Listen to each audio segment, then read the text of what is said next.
ucapan Allah, kalamullah. Wa ahsanul huda huda Muhammadin SAW, dan sebaik-baik petunjuk Muhammad SAW. Illa wa iyyahu wa muhdatsat al-umur, kecuali kalian itu menjauhi perkara-perkara yang baru. Wa inna syarral umur muhdatsatuha, karena sesungguhnya sejerit-jerit perkara dalam agama itu adalah yang diada-adakan. Fa wa inna kulla muhdatsatin bid'ah, dan setiap yang baru itu bid'ah. Illa, kecuali an yakunu alaikum atau la yakunu alaikum al-amad fataqasu qulub, kecuali kalian tidak memanjangkan anak-anak, ya, maka kemudian akan mengosongkan hati-hati kalian.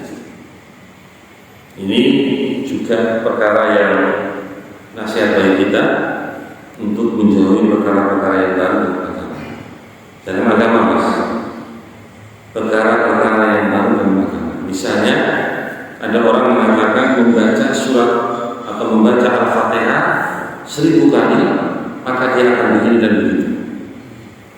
Padahal dalam riwayat tidak ada orang membaca Al-Fatihah sampai 1000 kali kemudian pahalanya begini dan begitu. Ini namanya muhdatsat, perkara yang baru dalam agama. Kenapa? Dia kaitkan dengan ganjaran. Dia kaitkan dalam agama amalan itu mendapatkan ganjaran, padahal tidak ada asal. Nah, ini namanya apa? Muhdatsat. Lalu bagaimana Ustaz dengan perkara yang berkaitan dengan pakaian? Kan dulu Nabi pakai pakaiannya kan warna putih seringnya, jubah. Kemudian Nabi pun sering menggunakan pakaian-pakaian yang panjang. Lalu kalau kita nggak mengikutinya gimana Ustaz? Bukan perkara yang dalam agama, itu termasuk adat kebiasaan Nabi SAW dibeli, yang merupakan syariat adalah menutupi awal. Syariat itu apa? Menutupi awal. Selama menutupi awal, maka pakaian itu pakaian yang sah dipakai. Jadi bukan apa warna putihnya atau panjangnya, tapi menutupi apa? Aurat. Jadi bukan perkara yang baru kalau kita menggunakan pakaian yang berdasar. Bukan, itu perkara adat di dalam menggunakan apa? Pakaian. Nabi SAW juga pernah sholat di atas apa? Di atas 3. Pernah nggak Ustaz? Sampai 3 itu menghitam karena saking sering dipakai Nabi. 3 yang terbuat dari pelepah korma, anyaman pelepah korma. Apakah kalau kita pakai kain sajadah sekarang itu bid'ah? Tidak. Bukan perkara yang masuk dalam apa? Perkara yang di situ masuk dalam perkara din, tapi itu hanya alat yang dipakai untuk apa? Sholat saja. Tidak pakai sajadah pun sah, pakai sajadah pun sah, pakai karpet pun sah. Kami. Atau zaman Nabi itu naik onta dan sejenisnya, kendaraan binatang dan sejenisnya. Misalnya onta, apa lagi Mas? Himar, kuda misalnya. Kalau sapi dijadikan tunggangan nggak gitu menurut Anda? Kan yang sering naik di zaman dulu tuh onta, kuda, himar. Kira-kira sapi jadi tunggangan nggak? Kalau satu kuat bisa, boleh-boleh aja. Tapi ada riwayat kepada kita dalam kitab ada mufrad itu sapi itu menangis. Kemudian dia berucap bahwa saya diciptakan bukan untuk ditunggangi, tapi untuk membajak sawah. Itu ucapan dari sapi, dan ini dikabarkan pada Nabi. Ucapan ini didengar oleh sahabat, oleh seekor sapi, jadi diucapkan kepada Nabi. Dan saya tidak merasa heran dengan hal tersebut, karena memang demikianlah kadang-kadang makhluk itu bisa berbicara dengan izin Allah Subhanahu wa Ta'ala. Itu ada juga kontak yang dia itu menggerung, menangis, kemudian dia mengucapkan apa? Karena pemiliknya tidak beri makan dan minum padanya dengan cukup. Itu ada ucapan-ucapan seperti itu. Nah, di sini berarti masalah yang berkaitan dengan kendaraan itu, adapun sekarang ini modelnya besi dan seterusnya, itu bukan perkara yang baru dalam agama. Oke, itu alat-alat saja, adat-adat kebiasaan saja dari suatu zaman ke zaman berikutnya. Jadi antum harus membantah orang ya. Pasti contohnya, kenapa nggak naik onta saja, naik pesawat saja? Itu bukan perkara dalam agama. Itu perkara adat yang dipakai oleh manusia dari zaman ke zaman. Siapa penemu pesawat terbang? Ayo, anggota umum lagi. Wright bersaudara. Nah, di zamannya sebelum Wright bersaudara belum dapatkan pesawat terbang. Artinya ada kebiasaannya demikian. Ketika Wright saudara mendapatkan pesawat terbang, mulai ada kebiasaannya naik pesawat terbang. Tidak masuk dalam perkara agama. Ini perlu diketahui. Baik. Kemudian kita baca riwayat selanjutnya. Qala rahimallahu wa akhbarana Muhammad ibn Abi Bakar qala anba'ana Muhammad ibn Mahlad qala haddatsani Ayyub ibn Walid qala anba'ana Abu Muawiyah qala haddatsana Al-A'mash an Jami' ibn Shaddad an Al-Aswad ibn Hilal qala Abdullah, ini Abdullah sama bin Mas'ud. Biasanya begitu. Dan riwayat Abdullah itu seringnya Abdullah bin Mas'ud radhiyallahu anhu. Apa itu? Inna ahsanal hadi Muhammadin sallallahu alaihi wasallam. Sesungguhnya sebaik-baik petunjuk adalah petunjuk Muhammad SAW. Itu bisa dibaca al-huda, bisa dibaca dengan al-hadi atau hadiyun. Dua bacaan. Sebaik-baik petunjuk adalah petunjuk Muhammad SAW. Wa inna ahsanal kalam kalamullah. Dan sebaik-baik daripada ucapan adalah ucapan Allah. Wa innakum satuhdisuna wa yuhdisu lakum fa kullu muhdisin dhalalah wa kullu dhalalatin finnar. Dan sesungguhnya akan terjadi, datang kepada kalian terjadi perkara yang baru, yang kalian merasakan perkara yang baru itu. Maka setiap orang yang membuat perkara yang baru sesat, dan setiap sesat adalah tempatnya di dalam api neraka. Ini juga bukan maksudnya kesesatan itu dalam api neraka. Ada juga yang menafsirkan begitu. Nggak tahu ini orang yang sudah terlalu sering membaca hadis atau gimana, dia bilang yang masuk neraka itu kesesatannya. Lalu bagaimana dengan orang yang berbuat kesesatan? Padahal bahan bakar api neraka itu apa? Manusia. Jadi mensinkronkan antara itu dan ini. Jadi katanya wa kullu dhalalah, dhalalah ini kesesatan api neraka. Bukan orangnya, tapi kesesatannya. Lalu yang masuk neraka siapa? Padahal bahan bakarnya manusia dan jin dan bapak Tuhan, betul enggak?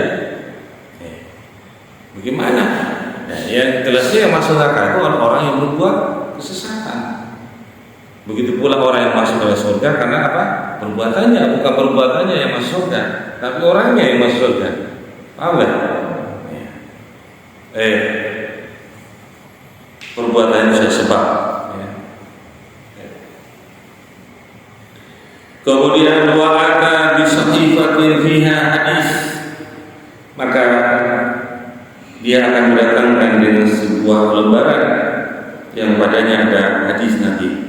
Qala, berkata, fa'amara biha famahaitu thumma qasaltu, maka kemudian memerintahkan dengannya, aku kemudian menghapusnya dan aku pun mandi atau membasuhnya dengan air, wa aqraqtu, dan aku membakar lembaran tadi.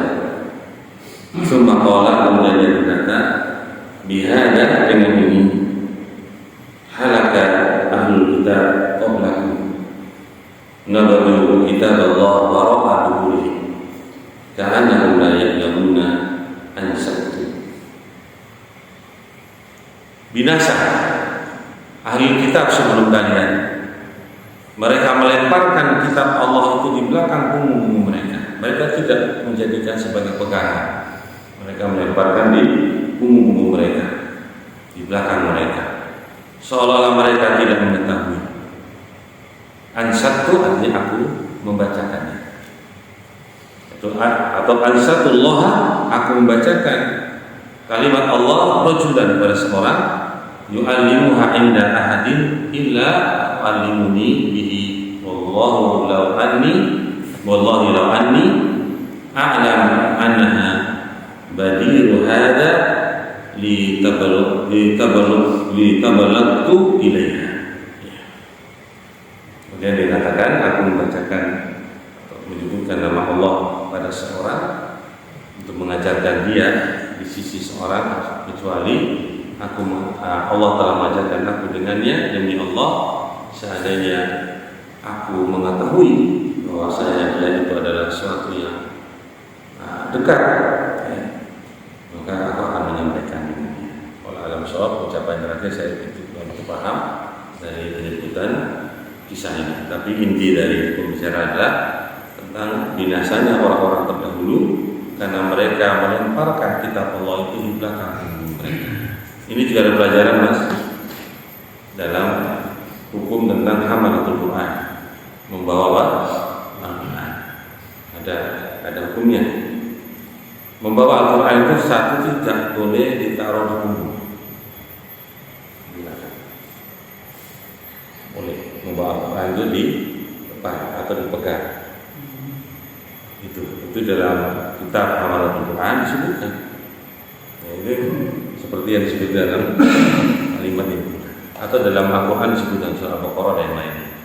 Jadi jangan membawa Al-Quran di belakang punggung, di depan saku atau di belakang atau di depan. Oke? Nah, di bawah nggak boleh, hanya di bawah kaki nggak boleh.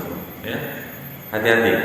Karena memang Al-Quran itu perkara yang kalamullah, hal yang kalamullah itu kita muliakan. Di antara kemuliaan adab-adabnya. Kemudian barakallahu fikum, kita baca lagi hadis berikutnya. Kita langkai aja hadis ini berupa hadis sebelumnya, kita masuk ke hadis yang berikutnya 87. Qala rahimahullah akhbarana Ubaidullah ibnu Ahmad ibnu Ali qala amba'ana Ahmad ibnu Ali ibnu Ala qala hadatsana Yusuf ibnu Musa qala hadatsana Abu Usamah an Buraid an Abi Burdah. Buraid itu nama kecil dari apa mas? Burdah. Burdah itu mukabbarnya, musagharnya itu Buraid. Ini nama kecil, pengecilan dari sebuah nama, dari nama yang ada. Misalnya Hasan menjadi Husain, Tiflun menjadi Tufail, betul nggak? Itu namanya pengkecilan nama, karena nama itu mau sama, tapi tidak disebutkan namanya sama persis, tapi dibikin kecil. Misalnya Hasan dan Husain. Pernah dengar Hasan dan Husain? Itu kan kalau dalam adat kita Hasan 1, Hasan 2, betul nggak? Mereka tidak menyebutkan Hasan 1, Hasan 2. Hasan menjadi Husain. Husain itu bentuk pengkecilan dari Hasan. Paham ini? Jadi mereka orang-orang Arab itu menamakan demikian. Kalau kita kan Hasan 1, Hasan 2, Hasan Shogir, Hasan Kabir. Dengan cukup mengatakan Hasan, Husain. Ya Husain itu Hasan, tapi dia kecil daripada Hasan. Paham ya? Ya itu. Jadi kalau mau menamakan anak misalnya satu mau nama Hasan, dua juga nama Hasan, sudah cukup dengan Hasan, Husain. Sama Buraidah itu Burdah. An Nabi Musa, dari Nabi Musa al-Ash'ari, an Nabi sallallahu alaihi wasallam, Nabi Musa apa? Nabi Musa Nabi sallallahu inna mislama ba'athani Allah bihi minal huda wal ilm kama salidaisin asaba ardan. Permisalan apa yang Allah mengutus aku dengannya dari petunjuk dan ilmu seperti hujan yang menimpa suatu bagian bumi atau tanah. Fakanat minha ta'ifatun thayyibah faqabilat. Di antara sekelompok tanah itu ada yang baik, kemudian menerima hujan dan air, itu al-ma. Wa ambatat al-kala wal usb, atau disebut dengan usab, itu jamak. Tumbuh padanya apa? Rumputan dan ilalang. Tumbuh padanya apa? Rumputan dan ilalang. Al-katsir yang banyak. Wa kana ta'ifah minha ajadibu amsakat al-ma. Di antara kelompok tanah itu ada yang tidak subur, ada yang keras, yang dia tidak bisa menahan air. Fanafa'a syaribaha an-nas, maka dia memberikan manfaat untuk minumnya manusia. Jadi air hujan yang tertimpa pada tanah itu macam-macam. Ada tanah yang bisa menerimanya dan kemudian tumbuh apa? Tumbuh-tumbuhan. Ada tanah yang tidak bisa menerimanya tetapi bisa dimanfaatkan untuk apa? Minumnya manusia. Fasaribu minha wasaku wara'u wa asaba ta'ifatun minha ukhra. Mereka bisa minum darinya, bisa menyiram tanaman, bisa menjaganya, bisa beternak maksudnya. Dan ada yang menimpa suatu kelompok daripada tanah tersebut. Yang lain, hiya inqi'anun la tumsiku ma. Yang tanah itu tidak bisa menerima air sama sekali. Wala tumbit kala, tidak pula menumbuhkan rumputan atau kala, jenis tumbuhan-tumbuhan seperti rumputan. Fadzalika mislu man faqaha fid dinillah wa nafa'ahu ma ba'atsani Allah bihi wa 'alima wa 'allama. Demikianlah permisalan orang yang faqih dalam agama Allah. Dia bisa memberikan manfaat dengannya apa yang Allah mengutus aku dengannya. Dia mengetahui dan mengajarkannya. Wa mislu ma lam yarfa bidzalika ra'san la taqbal hudallah alladhi ursitu bi. Dan permisalan orang yang tidak bisa mengangkat kepalanya dan tidak bisa menerima petunjuk Allah yang aku diutus dengannya. Nah, kita mau masuk yang mana ya permisalannya? Permisalan ini akhrajahu al-Bukhari dan Muslim. Hadis riwayat Bukhari dan Muslim. Kita mau mengambil manfaat dari ilmu, dari petunjuk yang dibawa Nabi atau tidak? Kalau kita mengambil manfaat, maka kita disebut orang yang faqih ya terhadap apa yang Allah utus Rasulullah dengannya. Walladzi arsala rasulahu bil huda wa dinil haq. Itu dalam ayat. Dialah Allah yang telah mengutus Rasulnya Rasulullah SAW itu apa? Itu al-huda wa dinil haq, petunjuk dan agama yang benar. Petunjuk itu adalah ilmu yang bermanfaat, sedangkan agama yang hak itu adalah amal soleh. Jadi Nabi diutus itu untuk membawa ilmu nafi', ilmu yang bermanfaat, dan kedua adalah amalan soleh. Maka disebut dengan huda wa dinil haq. Itu yang perlu kita lihat, perhatikan di sini. Apakah kita sudah banyak mengambil manfaat dari apa yang diutus kepada Nabi Muhammad SAW berupa petunjuk dan ilmu? Maka kita memperbaikinya. Baik, kita masuk dalam riwayat setelahnya. Qala rahimahullah wa ahbaruna Ubaidullah ibn Utsman ibn Ali qala hadatsana Utsman ibn Ja'far qala hadatsana Yusuf ibn qala hadatsana Jarir wa ibnu Hudayr wa lafdhu li Jarir ibnu Hayyan At-Taimi. Lafaz ini lafaz milik Jarir ibnu Hayyan At-Taimi. An Yazid ibni Hayyan, dari Yazid ibni Hayyan qala, dia berkata, intalaqtu ana wa Husayn ibnu Sabrah wa Umar ibn Muslim ila Zaid ibn Affan. Aku pergi bersama Husain ibn Sabrah, Umar ibn Muslim ke Zaid ibn Affan, pergi ke Zaid ibn Affan. Falamma jalasna ilaihi, tatkala kami duduk di hadapannya, qala lahu Husain, berkata kepada Yazid Zaid, Husain, apa itu jawabannya? Laqad laqitu ya Zaid khairan katsiran. Aku telah mendapati wahai Zaid kebaikan yang banyak. Haddatsna atau hadisna ya Zaid, ceritakanlah kepada kami wahai Zaid. Ma sami'tu min Rasulillah sallallahu alaihi wasallam, tidaklah aku mendengar dari Rasulullah SAW bersabda, ya akhi, wahai putra saudaraku, wallahi demi Allah, laqad kabartu sinni, telah tua usia, wa qadima ahadi atau ahdi, dan telah datang perjanjianku, wa nasitu, dan aku pun telah lupa, ba'da alladzi kuntu a'ya, aku telah lupa sebagian apa yang aku dahulu menghafalnya. Jadi atau waktu di mahdi, telah datang waktu dan aku lupa pada sebagian apa yang dahulu aku menghafalnya. Min Rasulillah sallallahu alaihi wasallam, dari Rasulullah, fama hadastukum, maka apa yang akan aku ceritakan pada kalian,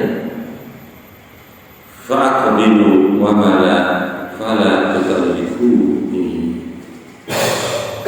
berpalinglah kalian dan tidaklah, janganlah kalian itu membebani aku dengannya. Apa ini maksudnya, Mas? Di sini ada kisah sedikit tentang orang yang sudah sepuh, yang sudah tua, yang dia banyak menghafal hadis-hadis Nabi dahulunya, tapi kemudian di waktu tua dia sudah lupa sebagian dari apa yang telah dia menghafalnya. Maka dia tidak menyampaikan hal tersebut karena akan membebani dia dari perkara-perkara yang telah dia hafal. Itu tidak demikian pula seorang itu dibebani dengan sesuatu yang memang dia tidak mampu dengannya. Sumaqala, kemudian dia berkata, qama Rasulullah SAW, ya berkata demikian, tapi kemudian dia melanjutkan ucapannya. Berdiri Rasulullah SAW pada suatu hari, fina khatiban bima'in yadda'i atau yud'a, yang pada kami berkhutbah pada kami dengan suatu khutbah dengan air yang dinamai dengan khimar. Ada air yang disebut dengan nama khimar. Coba kita baca khutbahnya 3 bidom, berarti baca khumman, ya, khumman. Ya. Baina Makkah wal Madinah, tempat ini, air ini berada di antara Mekah dan Madinah. Fahamidallah wa asna alaihi wa wa'adha wa dzakara tsumma qala. Nabi pun mulai memuji Allah, menyanjung Allah, memberikan nasihat, kemudian menyebutkan sebutan berzikir, kemudian berucap, amma ba'd, adapun setelahnya, ala ayyuhan nas, ketahuilah wahai sekalian manusia, fa innama ana bashar, aku adalah seorang manusia biasa, yusiku ayati ya rasul rabbi, hampir-hampir datang kepadaku utusan Rabbku, fa ujiba atau fa ujibu wa ana tarikun fikum thaqalain, maka aku pun menjawabnya dan aku meninggalkan pada kalian 2 yang fihi al-huda wan nur.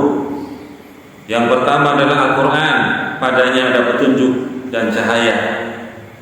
Fakhudhu bi kitabillah wastamsiku bihi. Ambillah kalian kitab Allah itu dan berpegang teguhlah kalian dengannya. Fahassa ala kitabillah wa raghaba fihi tsumma qala. Nabi pun menganjurkan kita berada di atas Al-Qur'an dan memberikan semangat kita untuk berpegang padanya. Kemudian Nabi mengatakan, wa ahlu baiti adkurukumullah fi ahli baiti adkurukumullah fi ahli baiti adkurukumullah fi ahli baiti. Nabi pun mengulangi beberapa ucapan, dan ahli baitku kata Nabi, aku mengingatkan kalian kepada Allah. Kemudian ahli baitku, aku mengingatkan kalian kepada Allah. Dan ahli baitku pula, aku mengingatkan kepada kalian kepada Allah Subhanahu wa ta'ala. Jadi di sini pun Nabi mengingatkan kepada ahli bait tetap berpegang teguh kepada Al-Quran dan Sunnah. Tidak ada kelebihan ahli bait kecuali dia mengikuti Al-Quran dan Sunnah. Nabi pun mengingatkan kepada ahli bait. Ahli baiti itu anaknya sendiri seperti Fatimah. Ahli baiti seperti istrinya, orang-orang yang menjadi pamannya, dan seterusnya dan seterusnya. Nah, ini diingatkan oleh Nabi SAW tentang mereka kepada Allah, ya, agar kita perhatian. Kemudian hadis ini diriwayatkan oleh Muslim dalam kitab Sahih Muslim. Qala rahimahullah akhbarana Isa ibnu Ali ibnu Isa qala anbana Abdullah ibnu Muhammad ibnu Abdul Aziz al-Baghawi qala hadatsana Dawud ibnu Amr qala hadatsana Salih ibnu Musa. Hadis perpindahan sanad akan dibaca setelahnya lagi. Wa qala akhbarana Al-Hasan ibnu Utsman qala hadatsana Damrah ibnu Muhammad ibnu Abbas qala hadatsana Abdul Karim ibnu Haytham qala hadatsana Salih ibnu Musa an Abdul Aziz ibnu Rafi' an Abi Salih an Abi Hurairah radhiyallahu anhu. Dari Abu Hurairah, semoga Allah meridhoinya. Coba kalau kita lihat sanad ini sampai berapa orang, ya. Dari Imam Al-Alikai, kemudian dia mengambil dari Al-Hasan ibnu Utsman, satu orang. Kemudian Al-Hasan ibnu Utsman mengambil dari seorang gurunya bernama Damrah ibnu Muhammad ibnu Abbas. Berarti sudah dua orang di atas Imam Al-Alikai. Kemudian hadatsana Abdul Karim, berarti orang berapa nih? Tiga. Kemudian hadatsana Salih bin Musa, berarti empat. An Abdul Aziz, lima. Ya, kemudian Abu Hurairah, enam. Jadi Imam Al-Alikai meriwayatkan hadis ini sampai pada ucapan Nabi sallallahu itu melalui 6 orang di atasnya sampai kepada sahabat. Nah, yang seperti ini adalah hal yang terjaga. Agama yang terjaga itu seperti ini, nggak kila wakol. Jadi betul-betul mengambil hadis, mengambil cerita dari apa? Orang-orang di atasnya, dan orang-orang yang juga orang-orang terpercaya. Orang-orang terpercaya yang dia tidak berbohong atas apa yang didengar. Paham ya? Maka terjaga agama ini dengan sebab apa? Sanad-sanad tadi. Tidak dikatakan. Nanti kalau tanya siapa yang mengatakan, wah nggak tahu. Oh aku dengar begitu, harus tambah kacau lagi. Itu agama itu demikian. Islam itu dijaga dengan sanad. Makanya kita membaca sanad seperti itu senang kita. Kenapa? Kita membaca hal yang menjadi asal dari agama ini. Itu agama itu dibawa dengan sanad. Kalau tidak ada sanad pada agama ini, banyak cerita bohongnya. Sudah ada sanad saja orang masih berbohong. Sudah ada sanad saja ada orang yang masih berbohong. Biar hadisnya diterima, namanya dihilangkan, ada. Jadi hadisnya orang ini kalau dia cerita, itu seringnya nggak diterima oleh orang lain. Biar hadis ini diterima, dia tidak menyebutkan dirinya, dia langsung menyebutkan gurunya. Ada seperti itu. Dia menyembunyikan apa? Dirinya sendiri. Dia langsung menyebutkan sahihnya. Biar apa? Hadis tidak sama satu zaman. Yang satu umurnya 100 tahun, yang satu baru lahir. Diteliti oleh para ulama yang datang setelahnya. Oh, ternyata orang ini bohong. Nah, berarti dia ada mengkotek terputus sanad. Nah, sampai itu seperti itu. Untuk meneliti satu ucapan saja ini diteliti sanad-sanad sampai pada siapa. Betul enggak? Dan seterusnya dan seterusnya. Baik. Dari Abu Hurairah qala Rasulullah sallallahu inni khalaqtu fikum ma lam tadillu ba'dahu ma'abadan. Sungguhnya aku meninggalkan kepada kalian apa yang tidak akan sesat kalian selama-lamanya. Ma akhadtum bihima, apa yang kalian selama kalian mengambil dengan keduanya. Au amiltum bihima, apa kalian mengamalkan dengan keduanya. Apa itu? Kitabullah wa sunnati. Kitab Allah dan sunnah. Fala yatafarraqu hatta yarida al-haud. Maka kalian tidak akan berpecah selama kalian berpegang teguh pada Al-Quran dan Sunnah. Dan sampai kalian akan datang di telaga Haud. Apa itu maksudnya? Akan menemui aku di telaga Haud. Paham ini? Nabi itu di telaga Haud nanti. Telaga Haud Nabi itu telaga yang paling besar dari semua telaga milik para nabi. Setiap nabi punya apa? Punya telaga. Setiap umat itu akan minum dari telaga nabinya. Tetapi nabi pun punya telaga yang besar. Karena umatnya juga banyak. Ada yang terusir dari telaga nabi. Ada yang terusir dari telaga nabi. Karena dia berbuat apa? Kebid'ahan. Karena dia berbuat apa? Kebid'ahan. Maka dia terusir dari telaga Nabi Muhammad SAW. Orang yang terusir dari telaga Nabi itu orang yang susah, karena perjalanan selanjutnya setelah telaga Haud itu adalah berjalan di atas as-sirat, jembatan yang dihamparkan di atas punggung api neraka Jahannam. Dan orang membutuhkan apa? Membutuhkan minum. Orang yang minum telaga Haud itu tidak akan haus selama-lamanya. Sedangkan orang ini tidak minum dari telaga Haud. Ini kondisi yang apa? Membahayakan. Baik, itu diantaranya.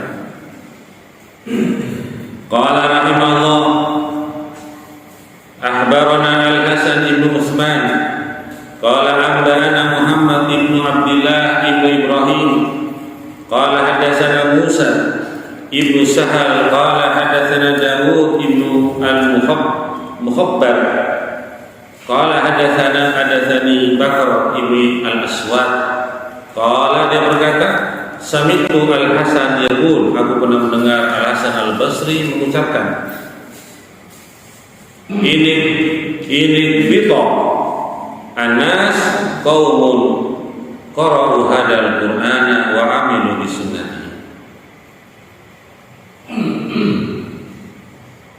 Jika manusia itu bersukacita, senang, maka kaum itu akan membaca Al-Quran ini dan mengamalkan dengan sunnah.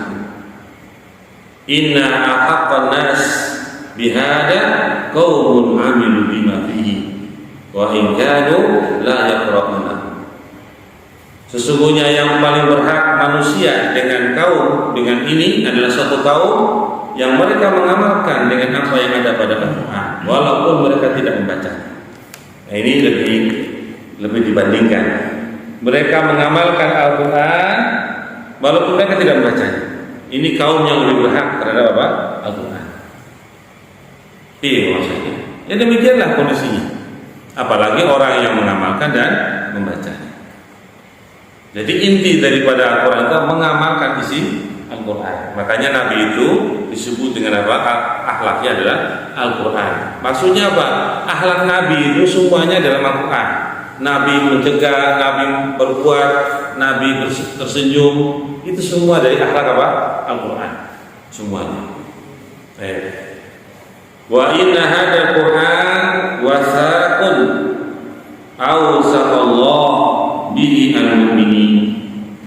Sesungguhnya Al-Quran ini adalah ikatan yang Allah mengikat dengannya kepada kaum mukminin. Jadi Al-Quran itu sebagai pengikat kepada kaum ini. Barakallahu fikum ya. Jadi itu hal yang baik untuk kita pahami agar kita bersemangat setelah ini untuk mempelajari Al-Quran, mempelajari tafsir Al-Quran, mempelajari hadis, mempelajari tentang riwayat-riwayat, memahami matan-matan hadis misalnya. Itu untuk apa? Untuk kita mengamalkannya. Ya. Yang berikutnya, qala akhbarana Muhammad ibnu Abdurrahman ibnu Abbas qala hadatsana Yahya ibnu Muhammad ibnu Sa'id qala hadatsana Muhammad ibnu Ziyad qala hadatsana Hammad ibnu Zaid an Asim tahwilu sanad terakhir.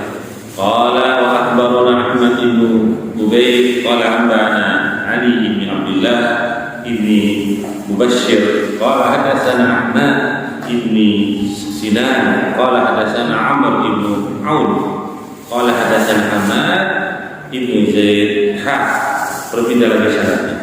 Baik, kemudian qala akhbarana Al-Hasan ibn Usman qala anbana Ismail ibnu Muhammad qala hadatsana Abbas ibnu Muhammad qala hadatsana Yazid ibnu Harun qala hadatsana Hamad ibn Zaid an Asim ibni Abi Junud ibni Abi Wujud an Abi Wa'il ya an Abdillah yakni ibni Mas'ud qala berkata khattalana Rasulullah SAW menggaris satu garis kepada kita Rasulullah SAW khattan satu garis waqala dan berkata ada sabilullah. Nabi mengatakan bahwa garis yang dia garis itu satu namanya tali Allah atau jalan Allah. Summa khatta fi janibihi khututan. Kemudian Nabi pun menggaris di sisi satu garis yang lurus tadi, garis-garis yang lainnya yang banyak di kiri dan di kanannya. Garis-garis yang banyak. Ya, Zada Muhammad menambahkan Ibnu Ziyad di hadis an Ahmad yaminan wa shimalan, itu kiri dan kanan. Kata Nabi, hadhihi subul, ini adalah jalan-jalan yang banyak tadi di samping jalan yang satu tadi, jalan-jalan yang banyak. Zada Yazid Ibnu Harun dalam riwayat ini, Yazid Ibnu Harun menambahkan kalimat mutafarriqah, jalan-jalan yang berbeda-beda, yang bermacam-macam. Ala kulli sadidin minha syaitanun, atas setiap jalan yang banyak tadi, satu jalan-jalan itu setiapnya ada syaitan yang menyuruh. Summa qara'a ayat, Nabi baca ayat Quran, wa anna hadza sirati mustaqiman, sesungguhnya ini adalah jalanku yang lurus. Fattabi'uhu, maka ikutilah jalan yang lurus itu, wa la tattabi'u subulan, janganlah kalian mengikuti jalan-jalan yang banyak tadi yang di samping jalan yang satu. Fatafarraqu bikum as-sabili, akan menjadikan kalian berpecah belah dari jalan yang lurus. Wa hadza lafzu Yazid bin Harun wa Ibnu Ziyad, ini lafaz Yazid bin Harun dan Ibnu Ziyad. Jadi Nabi SAW pun sudah menuntun pada kita bahwa ada jalan yang lurus dan itu terus ada sampai akhir zaman. Nanti di jalan yang lurus itu ada jalan di samping-sampingnya itu banyak, kiri dan kanannya. Nah, di situ jalan-jalan bid'ah, jalan-jalan apa? Kesesatan. Yang setan itu setiap jalan itu pasti ada padanya, menyuruh padanya. Nah, kalau antum tidak kuat bagaimana? Kalau tidak kuat, pasti akan ikut ke kiri atau ke kanan. Nah, itu perjalanan hidup namanya. Jangan dipikir kalau kita ini sudah selamat kok, Mas. Kita ini masih dalam perjalanan menuju Allah, menuju akhirat. Selama hayat masih dikandung badan, kita tetap apa? Istiqomah. Kayak lagu ya. Selama hayat masih dikandung badan, kita tetap setia, tetap gitu kan? Tetap, nah itu mirip. Tetap istiqomah. karena kita nggak tahu fitnah itu sangat besar, ujian itu sangat besar. Syaitan itu juga mengajak kepada yang sesat. Barakallahu fikum, sudah kita cukup dulu. Mudah-mudahan kita mengambil manfaat dari pembacaan kitab ini. Barakallahu fikum. Subhanallah wa bihamdihi, asyhadu an la ilaha illa anta